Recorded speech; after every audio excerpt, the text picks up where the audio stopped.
Hello student, मैं हूँ योगेंद्र कुमार और आपका स्वागत है हमारे यूट्यूब चैनल साइंस क्लासेस में। ओके, और हम हेलोजन डेरिवेटिव के बारे में अध्ययन कर रहे थे। हमने उनकी फिजिकल प्रॉपर्टी व जो जीएमपी हैं उनके बारे में अध्ययन कर लिया था। ओके, और आज हम हमारी इस वीडियो में केमिकल प्रॉपर्टी अर्थात रासायनिक गुणधर्म के बारे में अध्ययन करेंगे कि आरएक्स के रासायनिक गुणधर्म क्या होते हैं, कौन कौन से होते हैं। ओके, ये किस प्रकार के रिएक्शंस को दर्शाते हैं, ये हम हमारी इस वीडियो में पढ़ेंगे। तो आइए स्टार्ट करते हैं। पहली रिएक्शन लेते हैं हम, नाभिक स्नेही प्रतिस्थापन अभिक्रिया। ओके, एसएन जिसे बोलते हैं इसे। इसमें क्या होता है कि यदि क्रियाकारक में उपस्थित, ये इंपॉर्टेंट रिएक्शन है। ओके, ये प्रत्येक चैप्टर में आएंगी ये। ओके, ये अभिक्रियाएं।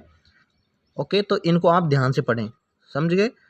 इनको आप ध्यान से पढ़ें। तो एसएन में यदि क्रियाकारक में उपस्थित समूह का नाभिक स्नेही न्यूक्लियोफाइल, आपको जीओसी में पढ़ा दिया गया है कि न्यूक्लियोफाइल क्या होते हैं, इलेक्ट्रोफाइल क्या होते हैं, ये द्वारा विस्थापन हो तो इसे एसएन क्रियाविधि कहते हैं। ओके, न्यूक्लियोफाइल वो होते हैं जिन पे नेगेटिव होता है, लोन पेयर होते हैं। ओके, जो इलेक्ट्रॉन दान कर सकें।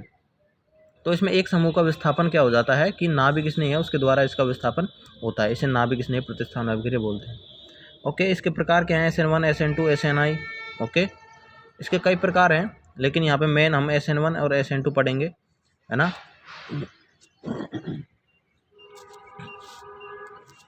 तो आइए स्टार्ट करते हैं SN1 अभिक्रिया। ओके, SN1 क्या होती है कि एकाणुक नाभिक स्नेही प्रतिस्थापन अभिक्रिया बोलते हैं इसको। 1 है तो इसलिए एकाणुक है ना। यह क्रियाविधि E1 एलिमिनेशन, एकाणुक विलोपन बोलते हैं E1 को, क्रियाविधि के समांतर संपन्न होती है। वह दोनों अभिक्रियाएं परस्पर प्रतिस्पर्धात्मक होती हैं। तो ओके, तो हम इसमें है ना जो E1 व SN1 का दोनों का एक साथ अध्ययन कर रहे हैं। ओके, और SN2 और E2 है उसका हम अलग अलग अध्ययन करेंगे। ओके स्टूडेंट, तो SN1 और E1 के लिए कंडीशन सब सेम है, लेकिन जो फर्स्ट स्टेप है वो क्या है, दोनों में सेम है। सेकंड स्टेप है वो अलग है। तो समझते हैं कि किस प्रकार से। ओके, SN1 E1, ये बात ध्यान रखना कि हम दोनों का अध्ययन इसमें एक बार करें। तो आप ये मत सोचना कि रिएक्शन E1 रिएक्शन है उसमें आई नहीं, तो E1 भी यहाँ पे क्या है, चल रही है। ओके, तो ये क्या है, ये अभिक्रिया है जो क्या है दो पदों में संपन्न होती है। ठीक है, पॉइंट भी नोट करना जाना। ओके, क्योंकि सुनने से ज़्यादा समझ में और याद होता है। ओके, स्टेप फर्स्ट क्या है कि यह पद SN1 व E1 दोनों में क्या होता है, समान होता है। इस पद में क्या होता है कि इस पद में CX जो बंध है उसका धीमा विस्मांश विदलन होता है, वह C+ व X- का निर्माण होता है। ओके, आयंस बनेंगे C+ व X-। इस प्रकार से हमें ये RX दे रखा है। ओके, यहाँ पे CX बन दिया रहा। इसमें क्या है, RD स्लो में धीमा विस्मांश विदलन होगा, तो क्या हमें C+ व X- हेलोजन माइनस हमें प्राप्त होगा, मुक्त समूह। ओके, यह पद है जो क्या है, धीमा व उत्क्रमणीय होता है ना, जिसमें CBr बंध का विदलन के लिए आवश्यक ऊर्जा है जो प्रोटिक विलायक H+ जैसे H2O के प्रोटॉन द्वारा हैलाइड आयन के विलायक के योजन से प्राप्त होती है। ओके, जो ऊर्जा है वो हमें क्या है, प्रोटिक विलायक है ना उससे प्राप्त होती है इसको CX के विदलन के लिए। ओके, तो अभिक्रिया दर R is directly proportional to RX। Okay, RX की सांद्रता के सीधे समानुपाती होती है। तो इसमें कोटि कितनी होगी, 1। ओके, अभिक्रिया का वेग केवल RX की सांद्रता पर निर्भर करता है। ओके, ये पॉइंट है ना, इनको आप याद रखना, क्योंकि कभी कभी पूछ लेता है कि SN1 और जो SN2 है उसमें अंतर बताइए, क्वेश्चन आ जाता है जनरली बोर्ड वालों। ओके, कि अंतर बताइए E1 और E2 में। आप आगे बढ़ेंगे तो क्या इनके पॉइंटों को आप याद रखिए कि इनमें कोट दर, अभिक्रिया दर कोटि कितनी होती है। ओके, ये पॉइंट की सांद्रता पर निर्भर करती है। RX की क्रियाशीलता is directly proportional to RDS में बनने वाले उत्पाद के स्थायित्व पर। और उत्पाद किसके स्थायित्व पर होगा, सीधे समानुपाती C+ के स्थायित्व। C+ जितना अधिक स्थायी होगा उत्पाद उतना ही क्या बनेगा, स्थायी बनेगा। इस प्रकार से ये क्या है, 3 डिग्री, तो 3 डिग्री C+ बनेगा। तो क्या है, इसकी जो स्थायित्व मतलब क्रियाशीलता RX की जो जितना अधिक स्थायी होगा वो क्या उतना ही क्रियाशील होगा। तो 3 डिग्री सबसे आगे, फिर 2 डिग्री एंड 1 डिग्री। ओके, अब बात करते हैं इनकी कि इनमें अधिक क्रियाशील कौन होगा। CI बंध क्या है, सबसे दुर्बल होता है, आसानी से विदलन हो जाएगा। ओके, तो क्या सबसे अधिक क्रियाशील यही होगा, है ना। इस क्रियाविधि में मध्यवर्ती C+ बनता है, अतः पुनर्विन्यास संभव है। ओके, तो ये पॉइंट इसमें इंपॉर्टेंट है कि इसमें C+ बनता है, अतः क्या है, पुनर्विन्यास। आओ, ओके, रीअरेंजमेंट आप समझते हैं, पुनर्विन्यास C+ बनेगा, वहाँ पे क्या है, पुनर्विन्यास होगा ही होगा। ओके, ये क्वेश्चन है, एलिलिक व बेंजाइलिक हैलाइड SN1 अभिक्रिया के प्रति अधिक क्रियाशीलता दर्शाते हैं। समझाइए क्यों दर्शाते हैं कि एलिलिक व बेंजाइलिक हैलाइड। ओके, इन दोनों में हम सबसे पहले C+ बनाएंगे, यहाँ पे ये C+ बना। ओके, तो बेंजाइलिक SN1 के प्रति अधिक क्रियाशीलता दर्शाते हैं। क्यों दर्शाते हैं? क्योंकि जो ये है इसमें तो वन टाइम रेज हो रहा है, ओके, और जो भी लीनियर हो रहा है, और लेकिन ये क्या है, एक एरोमेटिक है, एरोमेटिक था, ओके। ये क्या है, बहुत अधिक रेजोनेंस है, तो इसमें क्या है, ये सबसे अधिक स्थायी होगा, तो ये क्या है, आसानी से मतलब अधिक क्रियाशील होंगे एलेलिक के बजाय। समझ गए? इस प्रकार से, क्योंकि इसकी हमने ये बनाई स्ट्रक्चर, रेजोनेटिंग स्ट्रक्चर बनाई, तो इसकी हमें रेजोनेटिंग स्ट्रक्चर प्राप्त हुई है कितनी, पाँच प्राप्त हुई हैं, और उसकी तो हमें 2 ही प्राप्त होंगी, ओके। तो हमारा फर्स्ट स्टेप हो गया ये। आपको मैं थोड़ा बता देता हूँ कि फर्स्ट स्टेप में क्या होगा, C+ व C- का निर्माण होगा, ओके। C+ का निर्माण हो रहा है, तो क्या है, पुनर्विन्यास संभव है यहाँ पे। कोटि क्या होगी इसकी, एक होगी, ओनली RX की सांद्रता पे डिपेंडेंस होगी इसमें, ओके।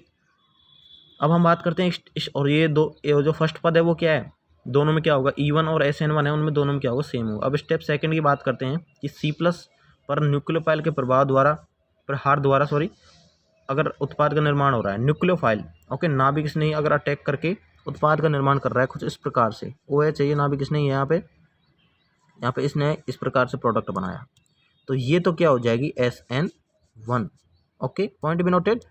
और यदि C+ का समापन H+ के त्याग द्वारा भी हो सकता है, ओके, H+ का त्याग द्वारा, इस प्रकार से कि ये क्षार है, क्षार क्या है, H+ ले लेगा यहाँ से, ओके, तो H+ का यहाँ पे त्याग हो गया, और ये बंद है वो यहाँ पे चल जाएगा, शिफ्ट हो जाएगा, तो क्या यहाँ पे डबल बॉन्ड का फॉर्मेशन हो जाएगा, और यही क्या है, एलिमिनेशन अभिक्रिया, ओके।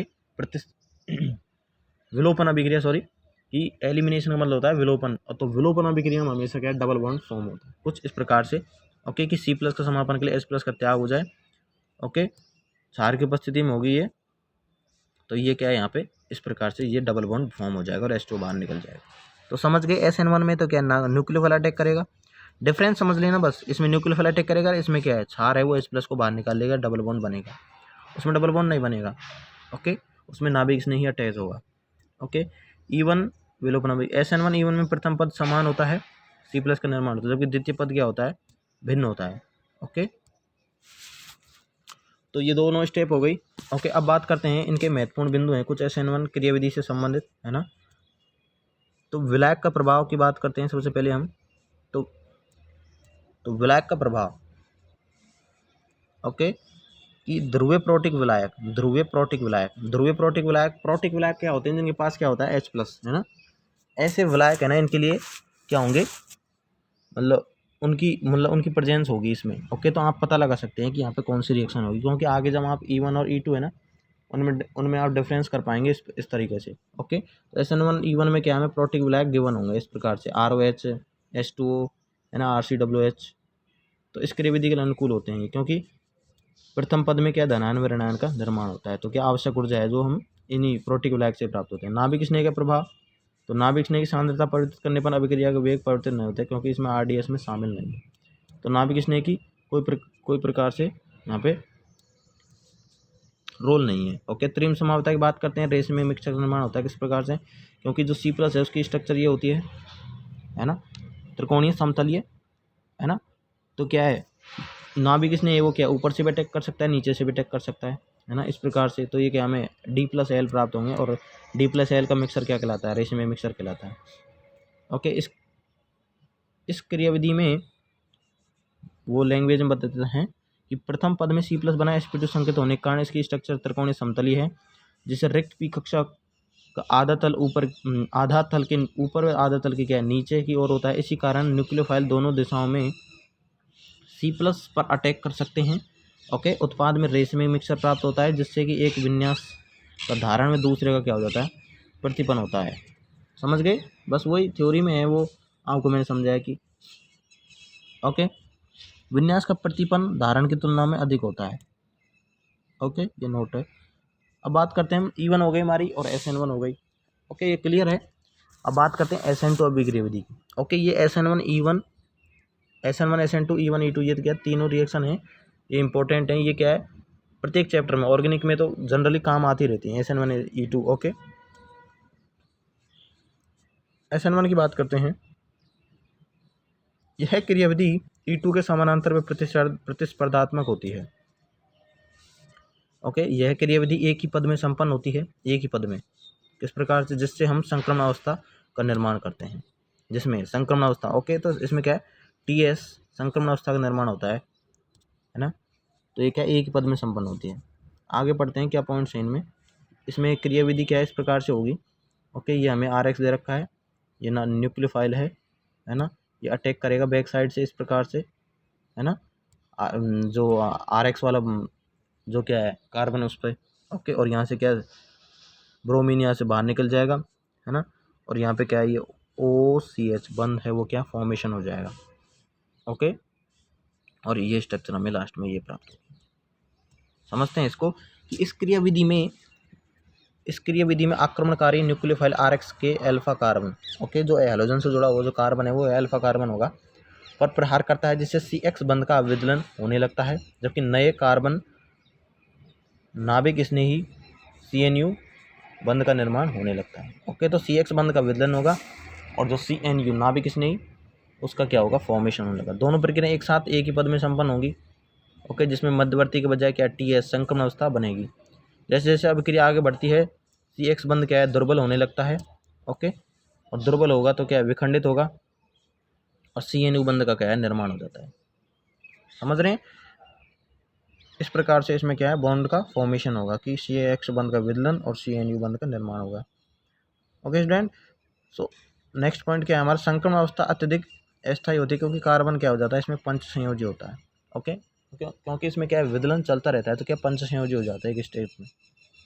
इस अवस्था में अभिक्रिया का मिश्रण पृथक्करण संभव नहीं है, ओके। अगर हम अभिक्रिया के वेग की बात करें तो RX की सांद्रता में भी डिपेंड करता है और नाभिक किसने है उसकी सांद्रता पर भी डिपेंड करता है। तो इसकी जो ऑर्डर है मतलब कोटि है वो कितनी हो जाएगी, 2 हो जाएगी, ओके। इसकी क्रियाशीलता की बात करते हैं, SN2 अभिक्रिया क्रियाशीलता डायरेक्टली प्रोपोर्शनल टू TS का स्थायित्व संक्रमण अवस्था के स्थायित्व के सीधे समानुपाती और इनवर्सली प्रोपोर्शनल टू त्रिविम प्रतिबाधा, ओके, ये ध्यान रखना, ये पॉइंट इंपॉर्टेंट है। त्रिविम प्रतिबाधा क्रियाशीलता के लिए क्वेश्चन से जो कॉम्पिटेटिव वाले हैं वही ध्यान रखें और बोर्ड में भी पूछते हैं, ओके, तो ये पॉइंट त्रिविम प्रतिबाधा जहाँ ज़्यादा होगी वहाँ SN2 अभिक्रिया होगी नहीं, ओके, इन चारों रिएक्शन में SN2 रिएक्शन होगी नहीं, अदर हो जाएगी, ओके, वहाँ पे एलिमिनेशन हो जाएगा सीधा। और जो and directly proportional to alpha carbon पर पॉजिटिव आवेश, अल्फा कार्बन पर जितना अधिक पॉजिटिव आवेश होगा न्यूक्लियोफाइल का है वो उतनी आसानी से अटैक करेगा, ओके। तो इस प्रकार से ये इसकी क्रियाशीलता। तो ये पॉइंट है, आप इनके शॉर्ट नोट्स बनाएं और ये क्या है पॉइंट इंपॉर्टेंट होते हैं, ओके। तो जो पढ़ने का तरीका है वो इस प्रकार से अपनाएं कि जो इंपॉर्टेंट पॉइंट्स होते हैं उनका क्या शॉर्ट नोट्स बनाए तो आपके क्या रिवीजन है वो आसानी से हो जाएगा। ये आपको पढ़ने में सभी के लिए बता रहा हूँ मैं, ओके। नेक्स्ट पढ़ते हैं कि इस क्रियाविधि में अल्फा कार्बन पर हैलोजन की विपरीत दिशा से न्यूक्लियोफाइल आक्रमण होता है, अतः न्यूक्लियोफाइल है ना तो अल्फा कार्बन के समीप आता है। यदि अल्फा कार्बन पर या निकटवर्ती कार्बन पर बड़े आकार के समूह उपस्थित हों तो न्यूक्लियोफाइल आसानी से अल्फा कार्बन पर प्रहार नहीं कर पाता है। इसे स्थूल समूह या अवरोध या निरोधक प्रभाव बोलते हैं, ओके। मैं बता रहा था ना आपको कि त्रिविम प्रतिबाधा का बड़ा रोल है यहाँ पे, ओके। त्रिविम प्रतिबाधा का बड़ा रोल कैसे है, क्योंकि जो लैंग्वेज में है ना वही मैं आपको बोल के बता रहा हूँ कि अल्फा कार्बन है, अल्फा कार्बन क्या हैलोजन है, अल्फा कार्बन पे तो क्या है उसमें बैक साइड से हैलोजन की बैक साइड से अटैक कर रहा है ना न्यूक्लियोफाइल, है ना।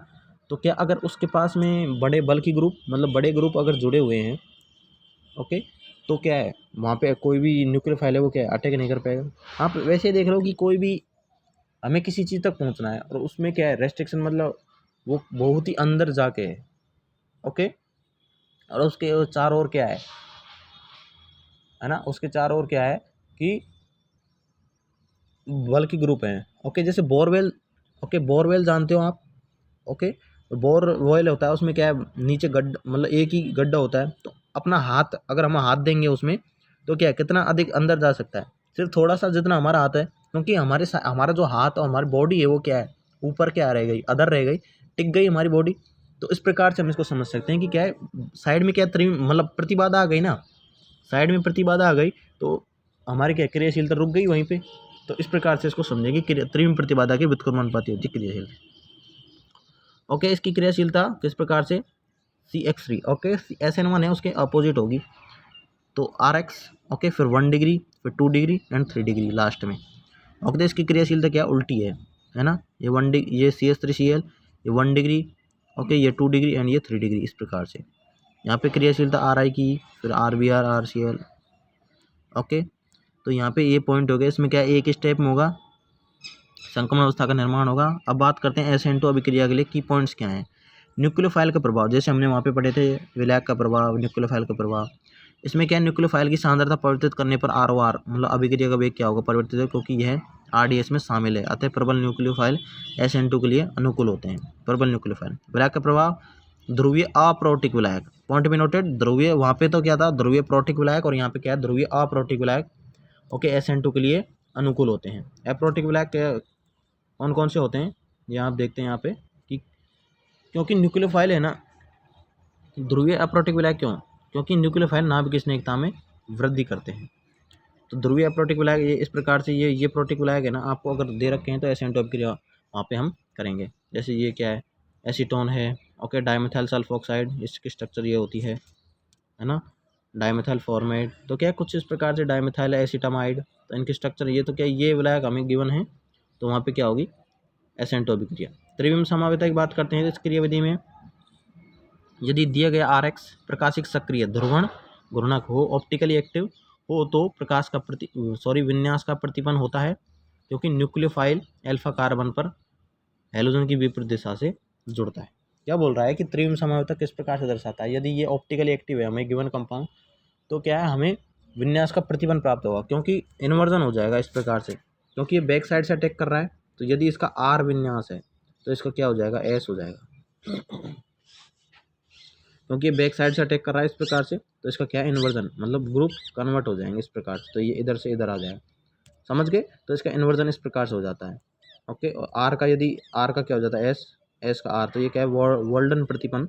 ओके, ये वोल्डन एक साइंटिस्ट का नेम है, उसके नाम से इसका नाम पड़ा वोल्डन प्रतिपन्न, ये वोल्डन प्रतिपन्न कहलाता है। ओके, तो SN2 अभिक्रिया समझ गए स्टूडेंट। इसमें क्या है कि क्रियाशीलता है, उसके ध्यान रखिए कि ये इनवर्सली प्रोपोर्शनल टू त्रिविम प्रतिबाधा होती है और directly proportional to alpha carbon पर पॉजिटिव आवेश। ओके, सो इम्पोर्टेंट है ये। ओके, इनको समझने, आप अगर एक दो बार अच्छी तरह से समझ जाएंगे तो आप इनको भूलेंगे नहीं। ओके, ये और ये इंपॉर्टेंट रिएक्शन है, ये जनरल जो रिएक्शंस हैं, और जनरली ये काम आने वाली रिएक्शंस है ऑर्गेनिक की। ओके, अब बात करते हैं हम नेक्स्ट एलिमिनेशन पे आते हैं। ओके, एलिमिनेशन अभिक्रिया, विलोपन अभिक्रिया E2। ओके, एलिमिनेशन में E1 में E2 होते हैं, लेकिन यहाँ पे हम E2 की बात करेंगे। अभी देखते हैं एलिमिनेशन क्या होता है। यदि क्रियाविधि योगात्मक क्रियाविधि के विपरीत हो, जिसमें क्रियाकारक के केवल समूह का क्या हो, त्याग हो। योगात्मक के विपरीत का मतलब, योगात्मक में केवल योग होता है और विलोपन में केवल मतलब योग नहीं होता है, ओनली विलोपन ही विलोपन होता है, मतलब समूह को केवल क्या होता है, विलोपन मतलब त्याग होता है, समझ गए। इस क्रियाविधि में क्रियाकारक में उपस्थित दो प्रबल सिग्मा बंध टूटते हैं, जबकि उत्पाद में एक दुर्बल पाई बंध का निर्माण होता है। समझ गए कि योगात्मक में तो क्या है, एक मतलब दो सिग्मा बंधों का निर्माण हो रहा था, और यहाँ पे क्या है, दो टूट रहे हैं और एक पाई का निर्माण हो रहा है। ओके, इस प्रकार से है ना, यहाँ से एलिमिनेशन होगा इनका, और ये क्या है, यहाँ पे एक पाई बंद है, उसका निर्माण हो जाएगा, समझ गए। ऊष्माक्षोषीय अभिक्रिया डेल्टा एस पॉजिटिव है इसमें, अतः उच्च ताप की आवश्यकता होगी इसमें। टाइप्स ऑफ एलिमिनेशन की बात करें, ऊपर हमने नाभिक स्नेह प्रतिस्थान में पढ़ी थी, तो उसमें टाइप्स पढ़े थे हमने उसके। ओके, यहाँ पे टाइप्स ऑफ एलिमिनेशन तो क्या है, E1, E2 और E1CB। ओके, तो ये क्या है, ये हमने E1 तो यहाँ पे पढ़ लिए क्योंकि SN1 के समान है, इंटरमीडिएट C+ बनेगा इसमें। अब बात करते हैं हम E2 की यहाँ पे। ओके, E1 पढ़ लिया हमने, ये ध्यान रखना, E1 पढ़ चुके, E2। ओके, और ये है, ये क्या है, हमारे यहाँ पे सिलेबस में नहीं है। ओके, जनरली काम नहीं आते हैं। ओके, ये क्या है, वैसे बीटा विलोपन 1-2 विलोपन, दो अलग अलग कार्बनों के समूह का त्याग होता है, इंटरमीडिएट इसमें C- बनता है ना। तो ये उसको छोड़ो, आपको यहाँ मेन जो फोकस है वो क्या है, E2। अब यहाँ पे E1 पढ़ चुके हैं हम, है ना, SN1 के समान, सेकेंड स्टेप अलग होगी ओनली। अब बात करते हैं हम E2 की। ओके, E2 क्रियाविधि क्या होती है, द्विआण्विक विलोपन बोलते हैं इसको। यह क्रियाविधि SN2 के समानांतर व प्रतिस्पर्धात्मक होती है। ओके, यह क्रियाविधि एक पद में संपन्न होती है, जिससे मध्यवर्ती के बजाय क्या बनती है, TS बनती है, एक पद में संपन्न होती है ये। ओके, इसमें भी TS बनेगी। ओके, क्या है इसकी क्रियाविधि, ये हमें क्या OS दे रखा है, ये RX है, अल्फा कार्बन और बीटा कार्बन दे रखे हैं। तो क्या है, वहाँ पे तो अटैक कर रहा था ASN2 में, तो इस प्रकार से यहाँ पे बैक साइड से, है ना। लेकिन यहाँ पे क्या होगा, ये बीटा कार्बन है, यहाँ पे क्या H है, ये भाई साहब जो ये क्षार है, ओके, ये क्या H को यहाँ पे लेगा और ये CX बंध का क्या होगा यहाँ पे विदलन। तो ये इस प्रकार से ये TS इसमें बनेगी, समझ रहे हो, ये इसमें TS बनेगी कि यहाँ पे ये O, यहाँ पे क्या है OH जो H को बाहर निकाल रहा है, ओके, यहाँ OH H को बाहर निकाल रहा है, ओके, और ये क्या है यहाँ से ये भी बाहर निकालने की संभावना में, ओके। तो क्या है, ये यहाँ से बाहर निकलेगा और ये यहाँ से बाहर निकलेगा, ओके, और इस प्रकार हमें क्या डबल बॉन्ड प्राप्त होगा, ओके। तो ये क्या है, इसमें TS बनेगा, ओके। OH है वो क्या है यहाँ से H+ को बाहर निकालेगा, है ना, और इसके बंद के इलेक्ट्रॉन यहाँ पे चले जाएंगे और ये क्या है ब्रोमीन के यहाँ से बाहर निकल जाएगा, है ना। सो समझ गए। अब बात करते हैं अभिक्रिया दर की। अभिक्रिया दर directly proportional to the RX की सांद्रता के व क्षार की सांद्रता के, ओके। तो इसकी कोटि क्या ऑर्डर क्या हो जाएगा, इसमें द्विआण्विक हो जाएगा, ओके। ये TS तो समझ गए ना आप, इसमें क्या है OH है, यहाँ से H+ को बाहर निकालेगा, है ना, और यहाँ पे क्या है जो यहाँ पे C- बनेगा, है ना, और ये बंद अगर ये यहाँ और यहाँ से क्या है ये ब्रोमीन है वो भी क्या है बाहर निकलेगा, तो यहाँ पे क्या है पॉजिटिव टाइप की कंडीशन बनेगी, ओके। और यहाँ से ये जो नेगेटिव है वो क्या है यहाँ पे ऐसे आ जाएगा और यहाँ पे क्या डबल बॉन्ड फॉर्म हो जाएगा और ये बाहर निकल जाएगा इस प्रकार से B और ब्रोमीन में, ओके। तो इसकी क्रियाविधि यही रहेगी इसमें, ओके। आपको क्रियाविधि आनी चाहिए SN1 SN2 E1 E2 दोनों तीनों चारों की, ओके। बात करते हैं RX की क्रियाशीलता की।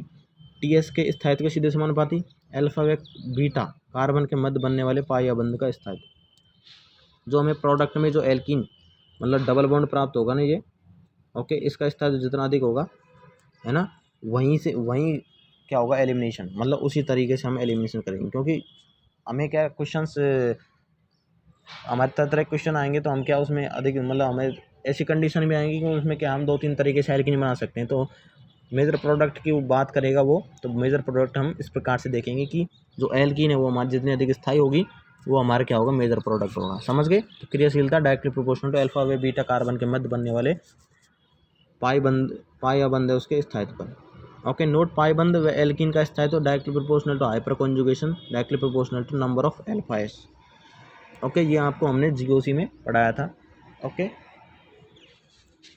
तो GOC जो 11th का चैप्टर है ना, वो आपको क्विक रिवीजन आपको उसका करना है तो आप उससे अच्छा समझ पाएंगे इसको, ओके। वैसे हम आपको यहाँ पे बता रहे हैं कि अतिसंयुग्मन, ओके, और directly proportional to number of alpha H होता है अतिसंयुग्मन, ओके। अल्फा एच वो होते हैं जो अल्फा बीटा कार्बन से जुड़े हुए कार्बन है उनके पास जो H होते हैं उन्हें हम अल्फा एच बोलते हैं। इस प्रकार से यहाँ पे अल्फा एच क्या है एल्कीन से जुड़े हुए एल्कीन से जुड़े हुए जो कार्बन है उनसे जुड़े हुए हाइड्रोजन, है ना, थोड़ा मिस्टेक हो गया। यहाँ पे अल्फा एच 0, यहाँ पे क्या है ये एल्कीन है और इससे जुड़े हुए, यहाँ पे क्या है अल्फा एच 3 ये एल्कीन, यहाँ पे क्या है एल्कीन है ना, और यहाँ पे अल्फा एच कितने हैं 6, सॉरी ये यहाँ पे क्या सिंगल बॉन्ड है ये, है ना, सिंगल बॉन्ड है ये, इसका ध्यान रखना। यहाँ पे क्या हो जाएंगे 6 डबल, इसको ये इस ग्रुप को अलग किया, यहाँ पे क्या 3 और 3 6 हो जाएंगे। समझ गए अल्फा एच के क्या होते हैं। अतः TS में अल्फा व बीटा कार्बन से जुड़े कार्बन की संख्या जितनी अधिक होगी, ओके, उसकी क्रियाशीलता क्या होगी उतनी अधिक, समझ गए। तो यहाँ पे क्या इसका ऑर्डर क्या हो जाएगा 3 डिग्री 2 डिग्री एंड 1 डिग्री,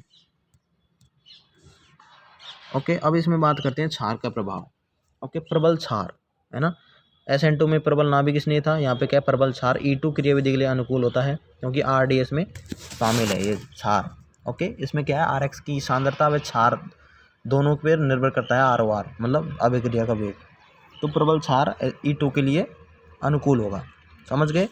अब बात करते हैं त्रिविम समावयवता की।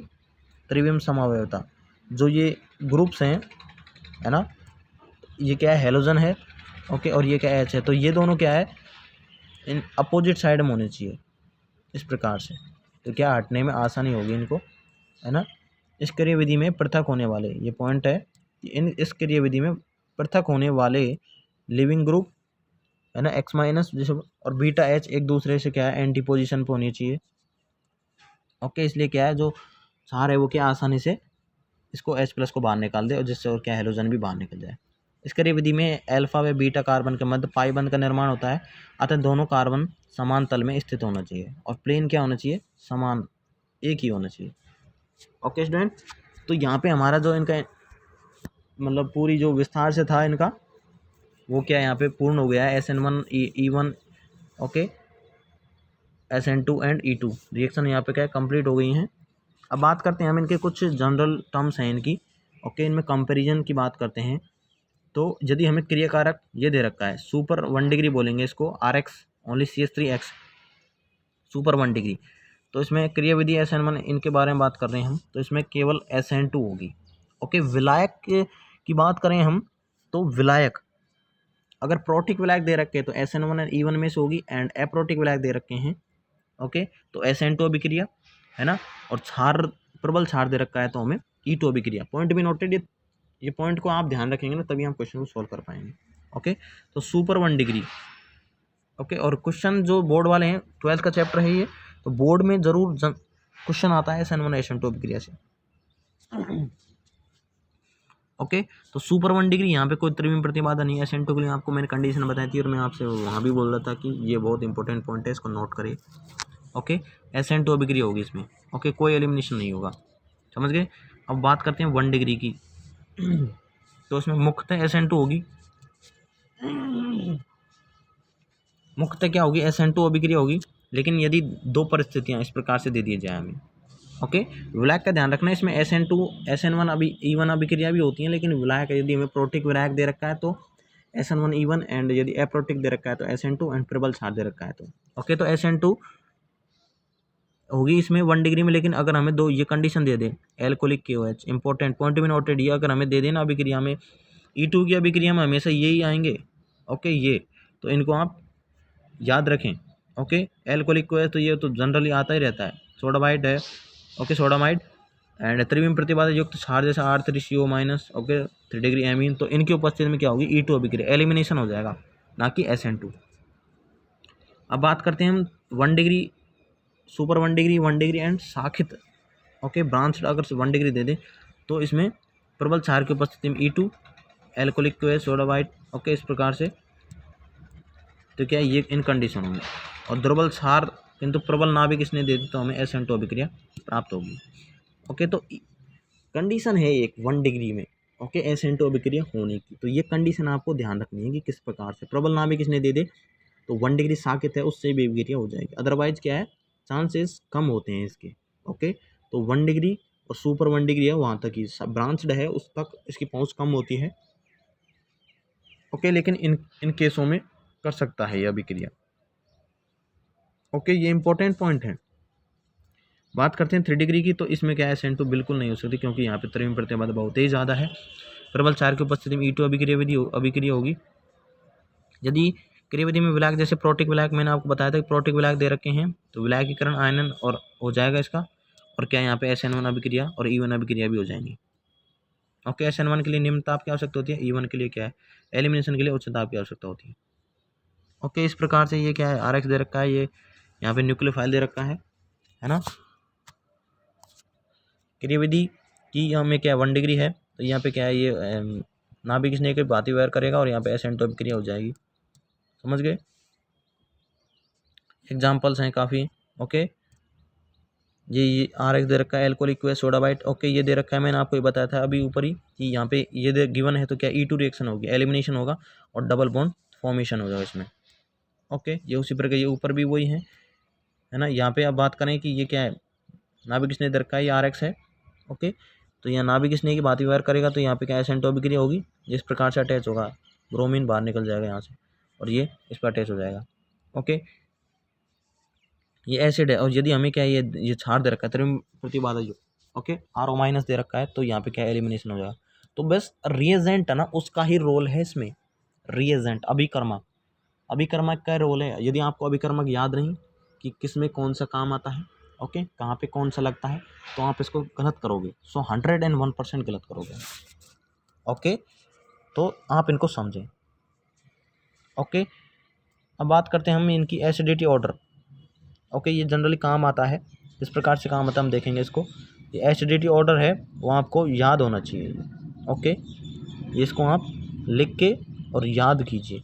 ओके, ये एसिडिटी ऑर्डर, क्योंकि जो जितना अधिक अम्लीय होगा ना वो क्या है, ये इसका आपको मैं काम बताता हूँ, इसका काम क्या है, अम्लता।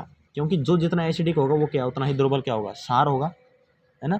तो हम नाभिक स्नेही व जो नाभिक स्नेही और क्षारकता जो क्षार है उसका उसके क्रम में हम इसको यूज लेते हैं। ओके, तो ये आपको ऑर्डर याद होना चाहिए, है ना। कार्बनिक रसायन में कुछ अच्छे क्या होते हैं, अवशिष्ट समूह होते हैं। ओके, जैसे ये है पैराटोल्विन सल्फोनेट। ओके, मतलब रिलीजिंग ग्रुप, मतलब ये क्या है, आसानी से बाहर निकल जाते हैं। TSO- टॉसिलेट भी बोलते हैं इसको, है ना। तो अब बात करते हैं हम, अब पढ़ लिया ना आपने जो इनकी कंडीशन की 1 डिग्री 2 डिग्री एंड 3 डिग्री में किस प्रकार से कार्य करेंगे। ओके, अब हम कुछ जनरल रिएक्शन बात करते हैं। Okay, general reaction.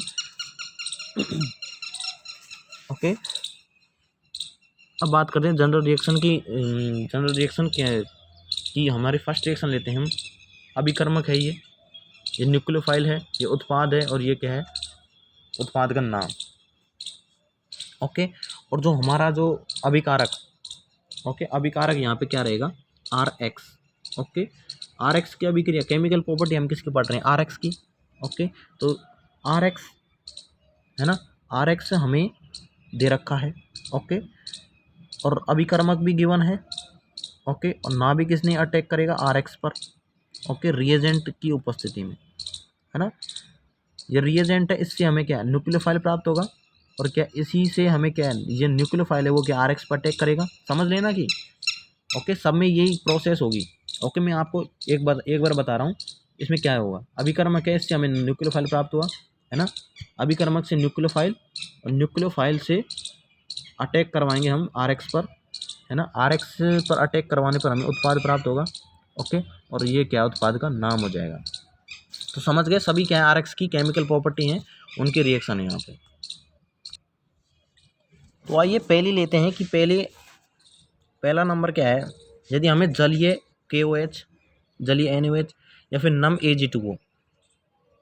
ओके, नम Ag2O को हम AgOH भी लिख सकते हैं, सिल्वर हाइड्रोक्साइड, सिल्वर ऑक्साइड बोल सकते हैं इसको। ओके, तो इसमें न्यूक्लियोफाइल क्या होगा, OH होगा। ओके, OH अटैक करेगा RX पे, ROH बनेगा, इसका नाम क्या है, एल्कोहल। तो आपको इनको क्विक तरीके से आप किस प्रकार से सॉल्व कर सकते हैं इनको। ओके, जो कॉम्पिटेटिव वाले हैं उनके पास इतना टाइम नहीं होता मैकेनिज्म लिखने का, डायरेक्ट कैसे सॉल्व करें क्विक तरीके से। ओके, सभी के लिए इंपॉर्टेंट है ये। नेक्स्ट की बात करें H2O, तो H2O क्या है, यहाँ पे नाभिक इसने जो अभिकर्मक है ना वो क्या है, जो पूरा H2O है ना वही अटैक करता है उसमें। इसमें C+ बनता है। ओके, C+ बनता है इसमें। तो और कुछ इस प्रकार से RX पे यहाँ पे H2O ने अटैक किया, और यहाँ पे C+ बनेगा, ये carbonium ion, sorry oxonium ion बनेगा, और यहाँ से क्या है H बाहर निकल के ROH का निर्माण होगा, इसमें एल्कोहल, इसमें प्रोडक्ट क्या बनेगा, एल्कोहल बनेगा। ओके, जल क्या है, पूर्ण जो नाभिक स्नेह के रूप में पूरा एक कार्य करता है, क्योंकि इसका आयनन स्थिरांक है ना वो क्या है 10⁻⁻14 होता है, अर्थात नगण्य होता है, इसलिए क्या संपूर्ण ही क्या न्यूक्लियोफाइल का कार्य करता है। यदि दिया गया न्यूक्लियोफाइल उदासीन हो तो अभिक्रिया के अंतिम पद विप्रोटोनीकरण होगा। ओके, विप्रोटोनीकरण बोलते हैं इसको। यहाँ पे H+ का यहाँ पे बाहर निकल जाएगा और ROH का निर्माण होगा, समझ गए। तो फर्स्ट तो हमारा क्या था, जलीय KOH NOH के साथ, एंड सेकेंड क्या है यहाँ पे H2O के साथ। ओके, थर्ड पे आते हैं, यदि हमें सोडियम एल्कोक्साइड N। ओके, क्या करेंगे, आवाज़ें आती है ना तो इससे थोड़ा डिस्टर्बेंस हो जाता है। ओके, नंबर थर्ड पे आते हैं, थर्ड क्या है, सोडियम एल्कोक्साइड Na और OR- दे रखा है, तो इसमें क्या न्यूक्लियोफाइल RO- होगा, अटैक किया और RX पर अटैक किया। RX में आप ध्यान रखना, आपको ये ध्यान रखना है वहाँ से क्या है, हेलोजन को बाहर निकलना है, और जो न्यूक्लियोफाइल है वहाँ पे क्या जुड़ जाना है। ओके, ये सभी जो अभिक्रिया है वो क्या SN1 SN2 E1 E2 इसकी तरह ही है। ओके, तो आपको बस इतना ध्यान रखना है, समझ गए। और प्रोडक्ट क्या बनेगा, ईथर बनेगा। ओके, नेक्स्ट क्या है, सोडियम आयोडाइड के साथ। ओके, इसमें I- और क्या प्रोडक्ट RI बनेगा। ओके, एल्किल आयोडाइड इसका नाम हो जाएगा NH3। ओके, इसमें नाभिक इसने NH3 होगा पूरा, प्रोडक्ट हमें करना RNH2 1 डिग्री। RnH2 दे रखा है, तो RnH2 इसमें ओके, ये क्या पूरा ही क्या है, नाभिक स्नेह की बात ही व्यवहार करते हैं। ओके, प्रोडक्ट हमें ये बनेगा, इसे क्या बोलते हैं, 2 डिग्री एमीन बोलते हैं इसको। ओके, और ये दे रखा है हमें R2NH दे रखा है, तो इसमें न्यूक्लियोफाइल ये भी पूरा ही व्यवहार करेगा, और ये क्या है, ये हमें ये प्रोडक्ट बनेगा, इसमें 3 डिग्री एमीन बोलते हैं इसको। R3N है, तो ये न्यूक्लियोफाइल पूरा ही व्यवहार करेगा, ये क्या बनेगा हमें, tetra alkyl ammonium halide. Okay, ये बनेगा, 4 डिग्री लवण है ये, समझ गए। नेक्स्ट सिल्वर कार्बोक्सिलेट दे रखा है हमें, तो इसमें क्या है, RCO, ये क्या न्यूक्लियोफाइल की व्यवहार करेगा, RX को अटैक करेगा, ये हमें एस्टर का फॉर्मेशन होगा यहाँ पे। ओके, नेक्स्ट बात करते हैं KCN, पोटेशियम साइनाइड दे रखा है, इसमें क्या उभयदंतुक होते हैं, इसमें साइनाइड में नाइट्रोजन है, दोनों क्या उभयदंतुक होते हैं, मतलब दोनों इलेक्ट्रॉन दोनों नाभिक स्नेह की भांति व्यवहार करते हैं। ओके, ये RCN बनेगा, साइनाइड।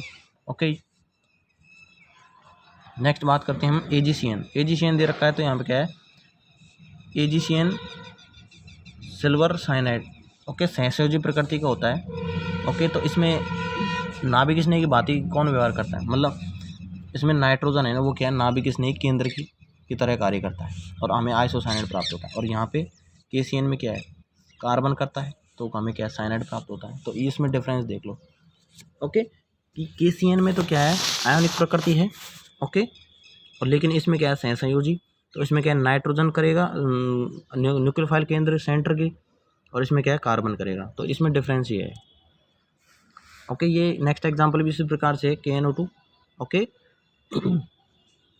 पोटेशियम नाइट्राइट है ये। ओके, उभयदंतुक है ये भी, इसमें नाइट्रोजन और ऑक्सीजन दोनों क्या है, न्यूक्लियोफाइल के भांति व्यवहार कर सकते हैं। ओके, यहाँ पे क्या ऑक्सीजन करेगा, तो ऑक्सीजन करेगा, तो यहाँ पे क्या है, एल्किल नाइट्राइट बनेगा, RONO नाइट्राइट। ओके, ONO को हम नाइट्राइट बोलते हैं, क्योंकि यहाँ पे क्या आयनिक प्रकृति। नेक्स्ट बात करते हैं इसकी, AgNO2 सिल्वर नाइट्राइट दे रखा है, तो ये क्या है, सहसंयोजी प्रकृति, सिल्वर के साथ है ना, तो सहसंयोजी प्रकृति का होगा। और यहाँ पे क्या है, नाइट्रोजन है ना, वो नाइट्रोजन क्या है, यहाँ पे न्यूक्लियोफाइल की भांति व्यवहार करेगा। ओके, और नाम क्या हो जाए इसका, नाइट्रोलिन के।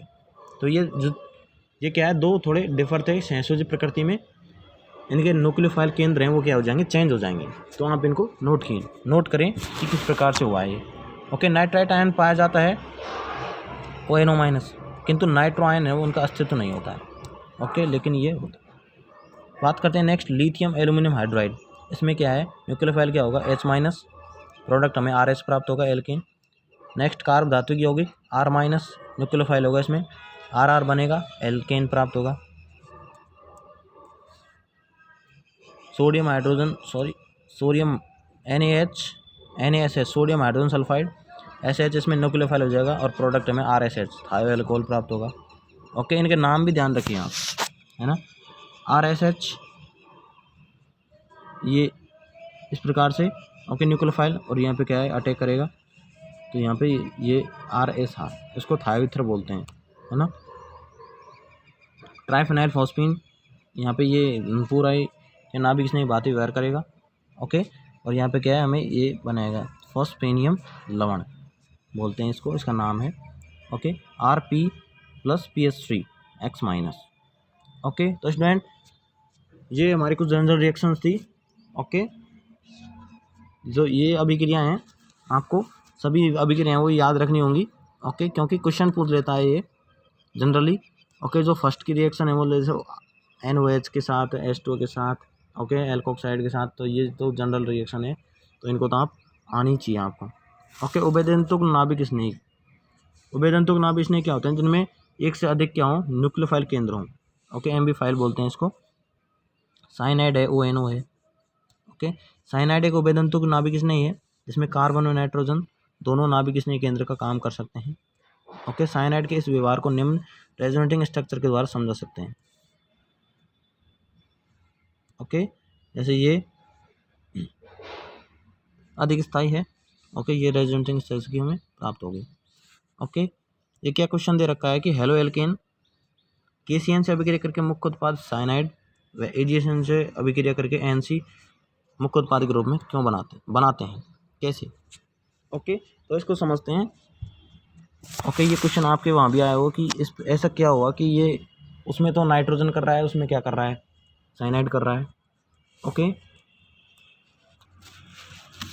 ओके, तो इसका आंसर देखते हैं कि KCN की प्रकृति क्या होती है, आयनिक होती है। अतः जलीय विलयन में आयनित होकर CN माइनस साइनाइड माइनस बनाता है, जो कि क्या उभयतंतुक नाभिक स्नेह है, जिसमें कार्बन नाइट्रोजन दोनों नाभिक स्नेह केंद्र होते हैं, किंतु न्यूक्लियोफाइल आक्रमण कार्बन को वरीयता दी जाती है, क्योंकि आयनिक में, क्योंकि कार्बन कार्बन बंध है जो CN बंध से क्या होता है, प्रबल होता है।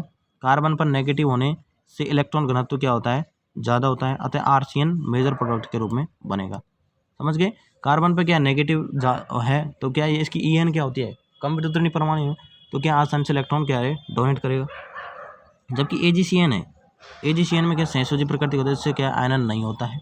इसमें नाभिक इसमें क्या है, नाइट्रोजन है, वो क्या न्यूक्लियोफाइल तरह कार्य करता है, अतः मेजर प्रोडक्ट RNC। ओके, तो ये संयोजी प्रकृति का तो क्या आयनन नहीं होता है, इसमें तो क्या नाइट्रोजन है, वही यहाँ पे क्या है, नाभिक स्नेह की बात ही व्यवहार करेगा। तो समझ गए। और उसी प्रकार का जो इसी प्रकार का कॉन्सेप्ट है वो क्या है, नाइट्राइट ONO और NO2 के केस में है।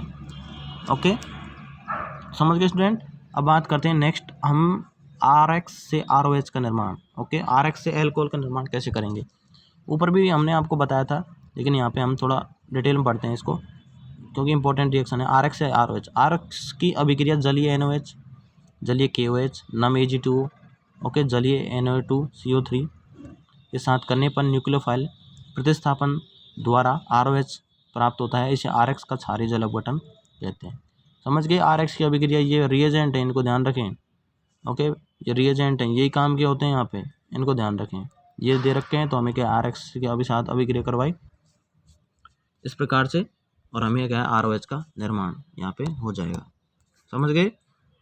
ये कुछ रिएक्शन दे रखे हैं, ये RX दे रखा है, KOH SN अभिक्रिया, वही ROH का निर्माण। तो क्रियाशीलता क्या हो जाएगी, 3 डिग्री 2 डिग्री 1 डिग्री, क्योंकि इसमें क्या C+ का निर्माण होता है। समझ गए। 3 डिग्री की RX है, उसकी क्रियाशीलता दी गई, क्योंकि अतः यह क्या है, जल के साथ उबालने पर जल अपघटित होकर एल्कोहल बनाते हैं, इस प्रकार से। समझ गए। 2 डिग्री RX में दुर्बल क्षार जैसे NO2CO3 CO3 से अपघटित होकर OH बनाते हैं। ओके, यह विधि है जो उपयुक्त नहीं है, क्योंकि OH के साथ 2 एल्केन भी प्रोडक्ट के रूप में बनते हैं। समझ गए। किंतु यदि इस रिएक्शन में वीक बेस जैसे NaMG2O Na2CO3 आदि का उपयोग किया जाए तो RH ही मेजर प्रोडक्ट के रूप में प्राप्त होते हैं। ओके, यह अभिक्रिया 1 डिग्री 2 डिग्री 3 डिग्री ROH के निर्माण में प्रयुक्त होती है, किंतु 1 डिग्री RX सर्वाधिक उपयुक्त होते हैं, क्योंकि मुख्यतः SN2 रिएक्शन द्वारा 1 डिग्री ROH बनता है। समझ गए। तो हम RX से ROH किस प्रकार बनाएंगे, तो ये इसकी क्रियाविधि हो जाएगी। ओके, कुछ पॉइंट्स थे, है ना। अब कुछ रिएक्शन हैं ये, ओके, ये भी, इनको भी आप ध्यान रखना, जैसे एग्जांपल्स हैं, ये क्वेश्चंस हैं। ओके, जैसे में RX दे रखा है, KNO2 दे रखा है, तो क्या आयनिक प्रकृति का होगा, इसमें तो क्या है ONO ही बनेगा। ओके, ये Br है, इसमें AgNO2 संयोजी प्रकृति का है, तो इसमें क्या NO2 बनेगा। ये NaMG2 है, AgOH की तरह कार्य करेगा, तो क्या OH बनेगा। ओके, अगर सूक्ष्म Ag2O, ओके, इंपॉर्टेंट है अभिक्रिया ये, और ध्यान रखने योग्य भी, क्योंकि इसमें सूक्ष्म Ag2O क्या है, गिवन है। ओके, सूक्ष्म Ag2O गिवन है, तो हमें क्या ईथर प्राप्त होगा, क्या प्राप्त होगा, ईथर प्राप्त होगा। समझ गए।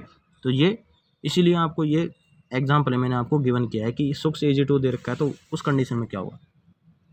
तो स्टूडेंट यहाँ पे SN1 SN2 E1 E2 है, ये चारों रिएक्शनों का कॉन्सेप्ट यहाँ पे खत्म हो चुका है। अब हम आगे बढ़ते हैं कि आगे जो नेक्स्ट रिएक्शन है। ओके, आज की वीडियो है वो वैसे काफ़ी लंबी हो गई, लेकिन क्या है, केमिकल प्रॉपर्टी है, उनको एक ही वीडियो में पढ़ाना क्या है, ज़रूरी है। ओके,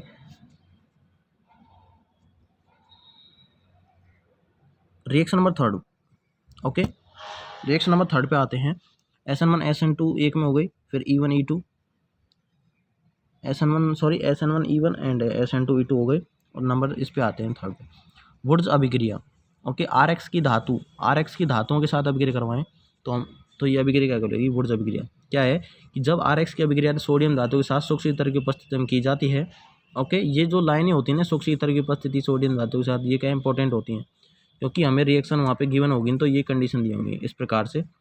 ओके, 2 मोल लेंगे इसकी RX की, और ड्राई ईथर की उपस्थिति में कराएंगे, तो हमें क्या RR प्राप्त हो गया। एक जो हमें क्या है, कार्बन जो RX की तुलना में क्या होगी, 2 गुनी ओके, कार्बन की मूल संख्या वो क्या दोगुनी प्राप्त होगी इसमें, वुड्स अभिक्रिया यही होती है। ओके, इसमें ये क्रियाविधि दे रखी है, ये RX इलेक्ट्रॉन है यहाँ पे, इसको क्या है देगा तो क्या यहाँ से बाहर निकल जाएगा ये। ओके, तो क्या R रेडिकल बनेगा और यहाँ पे संयोजन R रेडिकल से करेगा तो ये एक इलेक्ट्रॉन देगा, ओनली एक, तो इससे क्या रेडिकल बनेगा, लोन पेयर नहीं देगा ना। यदि R डॉट में त्रिम प्रतिबाधा हो तो संयोजन के बजाय विषमानुपात होगा। कैसे, किस प्रकार से, त्रिम प्रतिबाधा है तो यहाँ पे क्या है संयोजन नहीं हो सकता, विषमानुपात ही होगा, एल्किन बनेगी जाए। ओके, की पॉइंट्स क्या है, इस अभिक्रिया में क्या कार्बन कार्बन बंध बनता है, मेथेन नहीं बना सकती क्योंकि इसमें क्या है कार्बन दुगनी संख्या में प्राप्त होता है। एल्केन का निर्माण में प्रयुक्त होती है ये, किंतु यह अभिक्रिया असम्मित एल्कीन के निर्माण से में क्या अधिक उपयोगी नहीं है, क्योंकि मिश्रण बनने के कारण लब्धि क्या है यहाँ पे कम प्राप्त होती है एल्केन के निर्माण में। असम्मित मतलब इसमें सिमेट्रिक बनता है, क्योंकि जो कार्बन श्रृंखला है वो क्या हमें डबल प्राप्त होती है। ओके, तो सम्मित बनता है। इसमें क्या है जो ऐसी रिएक्शन आती है ना इसमें असम्मितता होती है, क्योंकि इसमें 2 कार्बन है, इसमें क्या है 1 है, तो इसमें क्या है लब्धि क्या है कम पाई जाती है, तो जनरली ये सम्मितता को पक्ष करती है। ओके, नेक्स्ट रिएक्शन पे आते हैं, फिटिंग अभिक्रिया, इसी का ही पार्ट है फिटिंग अभिक्रिया। यदि वुड्स में R बेंजीन वलय हो तो इसे फिटिंग अभिक्रिया। कैसे, ये है वहाँ पे तो क्या थी एल्फेटिक कार्बन श्रृंखल थी, यहाँ पे क्या वलय है सोडियम ईथर के साथ। ओके, यहाँ पे क्या ये डाई बेंजीन प्राप्त हो गया हमें, तो ये फिटिंग अभिक्रिया होगी यदि वलय बेंजीन वलय दे रखी हो। वुड्स फिटिंग की बात करते हैं तो एक R तो क्या हो बेंजीन और एक क्या हो बेंजीन या फिर दूसरा क्या हो एल्किल समूह। ओके, तो इस प्रकार से एग्जांपल है ये, तो यहाँ पे ये एक तो RX दे रखा है और ये क्या बेंजीन वाले, तो हमें ये प्रोडक्ट हमें 3 प्रोडक्ट प्राप्त होंगे इस प्रकार से, बेंजीन के साथ, बेंजीन कार्बन श्रृंखला के साथ, फिर कार्बन श्रृंखला के साथ। समझ गए, तो इसमें भी ये रिएक्शन है 3, वुड्स अभिक्रिया, वुड्स फिटिंग अभिक्रिया एंड वुड्स फिटिंग अभिक्रिया। ये भी है एक रिएक्शन उल्मान संश्लेषण। ओके, अलग से दी हुई है RBSc की बुक में। आयोडोबेंजीन दे रखी है हमें, कॉपर वे के साथ अभिक्रिया करवाएं, शील्डेड टू गर्म किया तो यहाँ पे क्या डाई बेंजीन प्राप्त होगा हमें, कॉपर आयोडाइड साथ में। ओके, रिएक्शन नंबर 4 की बात करते हैं, RX की MJ के साथ अभिक्रिया, RMJ का निर्माण होगा। ओके, और RMGX उसको क्या बोलेंगे ग्रेन्यार अभिक्रमक, GR बोलते हैं इसको, कार्ब धातु की यौगिक। ओके, क्या होते हैं कार्ब धातु की यौगिक कि यौगिक जिनमें कार्बन में धातु के मध्य क्या आबंध पाया जाता है, कार्ब धातु के यौगिक कहलाते हैं। ओके, कार्बन में धातु के मध्य बंध पाया जाता हो। समझ गए, आज की वीडियो वैसे काफ़ी लंबी हो गई है। ओके, कार्ब धातु के कार्बन व धात्विक के बंध। ओके, एक मुख्य वर्ग है ये। GR का निर्माण किस प्रकार से होगा, RX की MJ के साथ अभिक्रिया ड्राई ईथर की उपस्थिति में RMGX, ये क्या ग्रेन्यार अभिक्रमक। समझ गए, MJ के साथ इस प्रकार से, तो क्या RX की अभिक्रिया करवाओ RMGX का निर्माण होगा सीधे। ओके, और RMGX है उसके पास क्या होता है रेडीमेड क्या होता है सी क्या होता है माइनस। ओके, कैसे, क्योंकि धातु से जुड़ा है तो क्या यहाँ पे पार्शियल नेगेटिव होगा इस पर। समझ गए, रेडीमेड C माइनस होता है इस पर। तो उत्पाद की बात करें, ओके, तो उत्पाद किस प्रकार से बनेगा, C माइनस है तो उसके लिए हमें क्या C+ चाहिए या फिर क्या H+ चाहिए। ओके, तो किस प्रकार से हम इसको हम दे सकते हैं C+, तो C+ और H+ हमें यहाँ से प्राप्त होंगे। ओके, कार्बन से जुड़ा हुआ नहीं सॉरी ऑक्सीजन से जुड़ा हुआ, सल्फर से, नाइट्रोजन से। ओके, और 3 डिग्री की नहीं, तो ट्रिपल बॉन्डेड कार्बन होता है उससे जुड़ा हुआ H+ होता है। ओके, सक्रिय अम्लीय H बोलते हैं इनको, तो यहाँ से हमें H+ प्राप्त होता है। और हेलोजन से जुड़ा हुआ कार्बन, ऑक्सीजन से डबल बॉन्ड, नाइट्रोजन से ट्रिपल बॉन्ड वाला कार्बन होता है ना, वो C+ होता है। ओके, तो ये यहाँ पे क्या है इसके साथ अटैच होंगे और क्या प्रोडक्ट हमें प्राप्त होगा। समझ गए। नोट क्या है यहाँ पे साइड में दे रखा है, यदि GR के सामने रिएजेंट क्या C+ व H+ दोनों उपस्थित हो तो वरीयता हम H+ को देंगे, क्योंकि C बंद है ना उससे मजबूत होता है CH बंद। समझ गए। RMGCH2 के साथ अभिक्रिया करवाई हमने। ओके, RH का निर्माण हुआ, क्योंकि यहाँ पे क्या पार्शली पॉजिटिव है H पे, तो यहाँ पे क्या H+ आ जाएगा इससे और RH का निर्माण होगा। तो यहाँ पे इसको H+ पे RH+ ही चाहिए। ओके ओके, थोड़ी मेरी क्या तबीयत भी डाउन है तो इससे मैं क्या बोल नहीं पा रहा हूँ। ओके, यहाँ पे क्या है H2O NH3 NH2 भी क्या है GR में पर्याप्त अम्लीय होते हैं, इन्हें संगत हाइड्रोकार्बन में परिवर्तित कर देते हैं। ओके, ये एग्जांपल हैं, आप इनको सॉल्व करें। ओके, ये PH3MgX फिनाइल मैग्नीशियम ब्रोमाइड है। ओके, यहाँ पे टर्सरी अल्कोहल H+ लेगा, ये H+ ले लेगा, ये क्या बनेगा यहाँ पे बेंजीन वाले हमको प्राप्त होगी। समझ गए, ये वही बेंजाइल मैग्नीशियम क्लोराइड, वही यहाँ से H+ निकल लेगा, यहाँ पे क्या CH3 टोलुएन बन जाएगा। तो सब में वही है, बस यहाँ पे C- देख का है, उसको क्या है C++ H+ है, वो क्या देंगे हम और अब हमारा प्रोडक्ट हमें प्राप्त हो जाएगा। ओके, नेक्स्ट रिएक्शन पे आते हैं। हमारी पांचवी रिएक्शन क्या है कि RX की सक्रिय धातु जैसे लिथियम, जिंक, सोडियम लेड के साथ। ओके, लिथियम के साथ करवाएंगे तो क्या RX की लिथियम के साथ करवाएं Ra बना। ओके, जिंक के साथ करवाएं तो हमें ड्राई ईथर की उपस्थिति में R2 मतलब एक क्या जो श्रृंखला है वो क्या उसका डबल हो जाएगा। ओके, इसको हम क्या है फ्रैंकलिन रिएजेंट भी बोलते हैं। समझ गए। लेड सोडियम के साथ करवाए तो इसमें क्या है जो श्रृंखला है वो क्या है चार गुनी हो जाएगी। ओके, लेड निर्माण, तो इसी को बोलेंगे टेट्राइथाइल लेड बोलेंगे इसको। TeL ये पेट्रोलियम उत्पादों में एंटी नॉकिंग के रूप में काम में आता है। समझ गए, टेट्राइथाइल लेड। तो लिथियम में तो एक ही वाला जो उसमें क्या RX के द्वारा विस्थापन हो जाएगा, X का विस्थापन हो जाएगा लिथियम द्वारा, और जिंक में वो क्या है डबल प्राप्त होगी हमें। ओके, लेड सोडियम में क्या है 4 गुना प्राप्त होगी। नेक्स्ट रिएक्शन पे आते हैं। RX का अपचयन, RH का निर्माण होगा। अपचयन में क्या हो जाएगा जो भी ग्रुप अटैच है उसका अपचयन हो जाएगा और वो क्या RH का निर्माण होगा। इस प्रकार से RH बनेगा और HX। ओके, अपचयक के प्रकार पे आते हैं हम। पहला अपचयक दे रखा है हमें संकुल हाइड्राइड। संकुल हाइड्राइड मतलब लिथियम एल्युमिनियम हाइड्राइड व sodium lithium aluminium NaBH4 and ये। ओके, ये 1 degree 2 degree RX 2 degree 3 degree के लिए, ये 1 डिग्री 2 डिग्री 3 डिग्री तीनों के लिए। समझ गए। तो ये अपचयक के प्रकार हैं। यहाँ पे H- होता है इनके पास में, तो ये क्या है H- है वो RX है ना, उससे X को बाहर निकालता है और खुद उसकी जगह पे क्या है अटैच हो जाता है और हमें क्या है RH का निर्माण RH प्राप्त होता है। इस प्रकार से समझ गए। तो ये अपचयन अभिक्रिया पढ़ रहे हैं तो सबसे पहले हमने संकुल हाइड्राइड हैं LiAlS4। Okay, NaBH4। Okay, second पे आते हैं कि सेकंड प्रकार है अपचयन का उत्प्रेरकीय हाइड्रोजनीकरण। इसमें H2 का योग होगा, H2 का, और हमें जो अभिकर्मक दे रखेंगे H2 प्लेटिनम PD के साथ। ओके ओके, और RX दे रखा है हमें। मैकेनिज्म क्या होगी इस प्रकार से ओके, यहाँ पे इसका ब्रेक होगा और यहाँ पे क्या RH का निर्माण हो जाएगा। समझ गए। नेक्स्ट पे आते हैं धातु विलायक। धातु विलायक दे रखा हो हमें zinc dilute oil, zinc plus acid.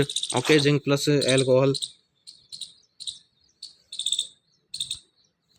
तो ये भी क्या है एक अपचयक में कार्य करता है और हमें क्या है RH का निर्माण होगा इसमें सीधे ही। ओके, और नंबर 4 पे आते हैं रेड फास्फोरस व HI के द्वारा। ये क्या बहुत इंपॉर्टेंट है, ये कार्बनिक को सब ऑर्गेनिक कंपाउंड दे दो उसको एल्केन में कन्वर्ट कर देगा सीधे ही। ओके,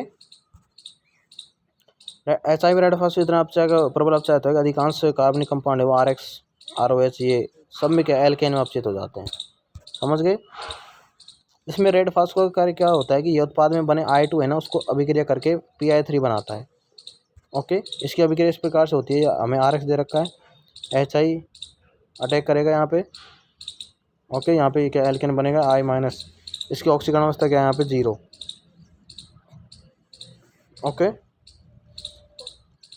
जो फॉस्फोरस वो क्या I2 के साथ अभिक्रिया करेगा PI3 बनाएगा, जिससे शाम में क्या है अग्र दिशा में विस्थापित हो जाता है और उत्पाद में बना I2 क्या है ऑक्सीकारक होने के कारण एल्केन को दोबारा RX में ऑक्सीकरण नहीं कर पाएगा, अतः इसका पृथक होना आवश्यक होता है। समझ गए। तो 4 टाइप के हमने क्या है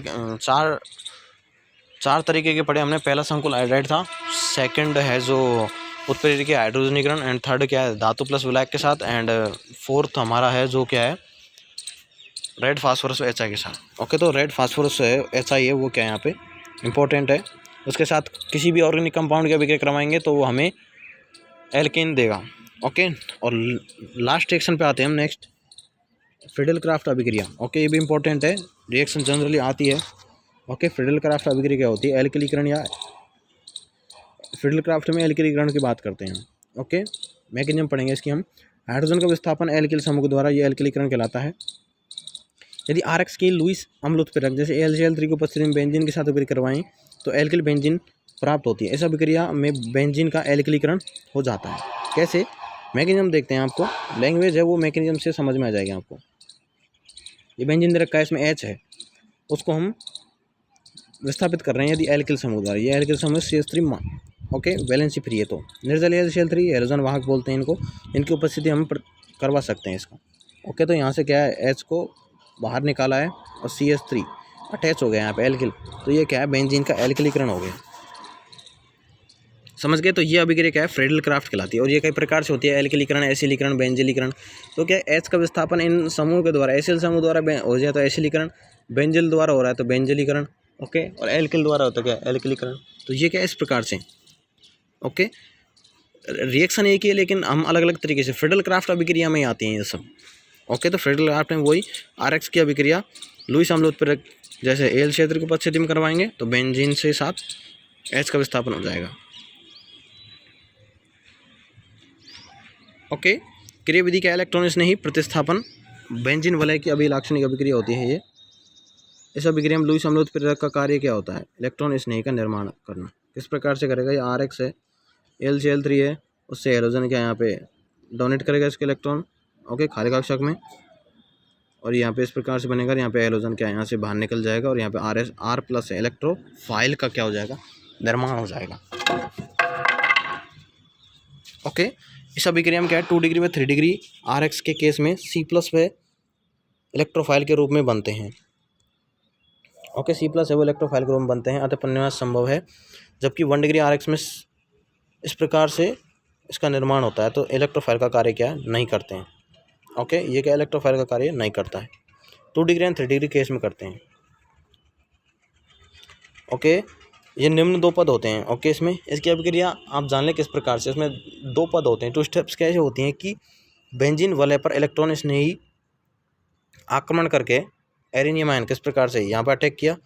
ओके, इलेक्ट्रोफाइल यहाँ पर अटैच हो गया, यहाँ पे क्या एरिनियम आयन मतलब C+, इसको एरिनियम आयन बोलते हैं, वेलेंट रिएजेंट, वेलेंट अभिक्रमक इंटरमीडिएट बोलते हैं इसको। तो एरिनियम आयन का निर्माण होगा। ओके, ये इसकी क्या रेजोनेटिंग स्ट्रक्चर है। ओके, इसका क्रियाशीलता है वो एरिनियम के आयन है उसके स्थायित्व पर निर्भर करती है। यदि एरिनियम आयन से इलेक्ट्रॉन दाता समूह जुड़ा है तो इलेक्ट्रॉन इलेक्ट्रोफाइल के सापेक्ष ऑर्थो व पैरा स्थिति पर जुड़ा हो तो अनुनाद के द्वारा स्थायित्व में अत्यधिक वृद्धि करता है। स्टेप नंबर 2, तो सबसे पहले क्या एरिनियम आयन का निर्माण होगा। स्टेप नंबर 2 पे आते हैं। स्टेप नंबर 2 क्या होती है कि H+ के त्याग द्वारा प्रतिस्थापी उत्पाद का निर्माण होता है, H+। ओके, इलेक्ट्रोफाइल जो जुड़ा है जिस कार्बन पे उससे क्या H+ बाहर निकलेगा और यहाँ पे क्या है उस प्रकार ये एरोमेटिसिटी वापस आ जाएगी। ओके, तो इस प्रकार से हम प्रतिस्थापी उत्पाद का निर्माण होगा। समझ गए। क्रियाशीलता क्या होती है इसकी, C6H6 की क्रियाशीलता C6P6 and C6T6। Okay, D है, सॉरी ये डी है ना, ड्यूटेरियम। ये क्या है समस्थानिक है हाइड्रोजन के। बंद ऊर्जा क्या है Ct की ज़्यादा होगी, फिर CD एंड CH की। हाइड्रोजन पृथक होने RDS में शामिल नहीं है। ओके, तो ये रिएक्शन हो गई हमारी। जो हमारी नेक्स्ट वीडियो आएगी हम उसमें आपको शॉर्ट तरीके से, ओके, शॉर्ट फॉर्म में आपको हम इन जो रिएक्शन है इनको हम रिवीजन करवा देंगे इनका। ओके, तो आई होप कि आपको ये रिएक्शन समझ में आ गई। ओके स्टूडेंट, आज तो वैसे भी बहुत टाइम खिंच गया है इनमें। ओके, क्योंकि वो रिएक्शन क्या है थोड़ी इंपॉर्टेंट भी हैं और क्या है थोड़ी बड़ी भी हैं। तो आई होप कि आपको समझ में आया होगा। यदि आपको मेरी वीडियो अच्छी लगी हो तो इसे लाइक करें, शेयर करें और मेरे चैनल साइंस क्लासेस को सब्सक्राइब करें। थैंक यू, धन्यवाद।